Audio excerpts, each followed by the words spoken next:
Bengaluru to Hyderabad, Hyderabad to Amaravati, Amaravati to Chennai. Greenfield హైవేలతో పాటు bullet ట్రైన్‌లు కూడా ఈరోజు మన కేంద్ర ప్రభుత్వాన్ని సూత్రప్రాయంగా ఒప్పింపజేయడం జరిగింది. దీంతోని దూరము తగ్గుతుంది. డెడికేటెడ్ గ్రీన్‌ఫీల్డ్ హైవే, ఎక్స్‌ప్రెస్ హైవేలు వేయడం ద్వారా, బుల్లెట్ ట్రైన్ ద్వారా రవాణా సులభతరం చేస్తున్నాం. భారతదేశంలో సముద్రపు ఒడ్డు లేని రాష్ట్రం తెలంగాణ రాష్ట్రం. ఒకప్పుడు నిజాం ప్రభుత్వంలో మచిలీపట్నం పోర్టు కూడా మన దగ్గర ఉండేది, నిజాం రాజ్యం ఉన్నప్పుడు.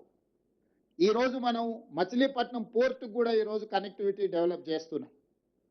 తద్వారా ఈ మ్యానుఫ్యాక్చరింగ్ జోన్లో సొంత దేశాలే కాకుండా విదేశాల నుంచి కూడా పెట్టుబడులను ఆకర్షించడం ద్వారా ఈరోజు అభివృద్ధి ప్రణాళికలు సిద్ధం చేస్తున్నాము.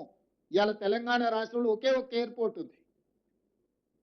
ఇంకా ఎయిర్పోర్ట్లు రావాల్సిన అవసరం ఉంది, పారిశ్రామికవేత్తలు అడుగుతున్నారు. అందుకే వరంగల్లో ఒక అంతర్జాతీయ స్థాయి ఎయిర్పోర్టు నిర్మిస్తున్నాం. ఆదిలాబాద్లో ఎయిర్పోర్ట్ నిర్మించాలనుకుంటున్నాం. భద్రాద్రి కొత్తగూడెంలో ఎయిర్పోర్ట్ నిర్మించాలనుకుంటున్నాం. రామగుండంలో ఇంకొక ఎయిర్పోర్ట్. అంటే రాబోయే రోజుల్లో తెలంగాణ రాష్ట్రానికి అదనంగా 4 కొత్తగా ఎయిర్పోర్టులు మనం తెస్తున్నాము.